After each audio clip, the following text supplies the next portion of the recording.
Assalamualaikum, hai semuanya. Perkenalkan, nama aku Ananda Zahara dari kelas 2D Program Studi Agroteknologi Fakultas Pertanian dan Peternakan Universitas Riau. Di video ini, aku akan membahas tentang penerapan biokimia dalam bidang pertanian dengan topik pestisida. Nah, biokimia ini sangat berperan dalam pelestarian lingkungan maupun peningkatan hasil pertanian. Pada dasarnya, penerapan biokimia banyak terdapat dalam bidang pertanian. Salah satunya yang telah kita kenal lama yaitu penggunaan pestisida. Berbagai masalah seringkali dialami oleh banyak orang saat berkebun, seperti munculnya hama yang tentu saja dapat mengganggu. Terdapat banyak hama di sekitar tanaman yang seringkali mengintai. Nah, untuk mengatasi hal tersebut, biasanya digunakanlah pestisida.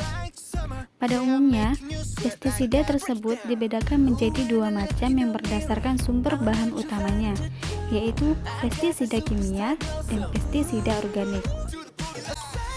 Pada umumnya, beberapa fungsi dari pestisida tersebut antara lain untuk mengendalikan, menolak, hingga membasmi sejumlah organisme pengganggu tanaman.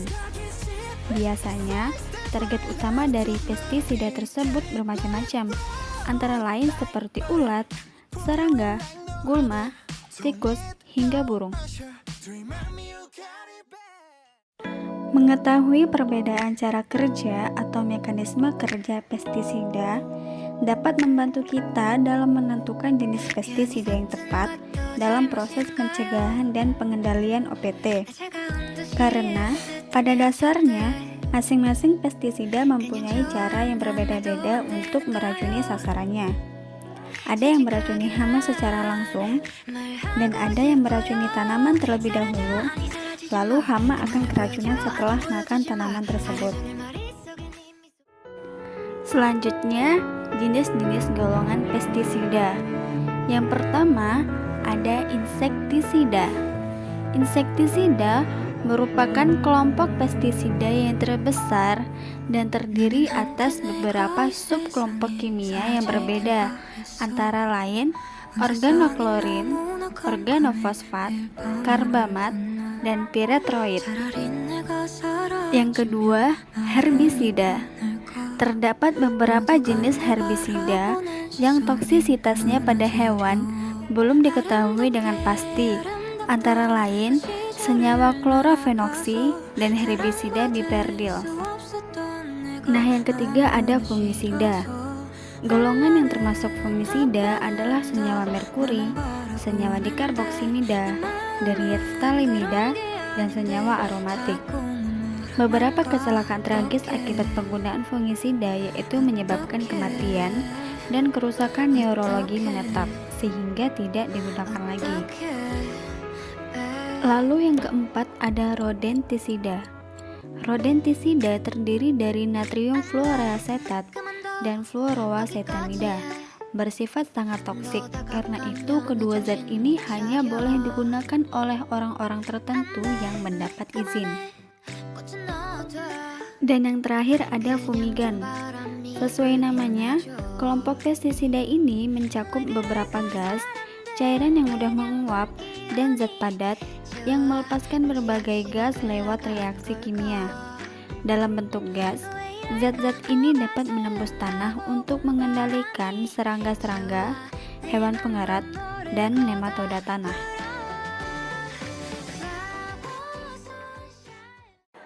Pemberian tambahan pestisida pada suatu lahan merupakan aplikasi dari suatu teknologi yang diharapkan dapat membantu meningkatkan produktivitas, membuat pertanian lebih efisien dan ekonomis.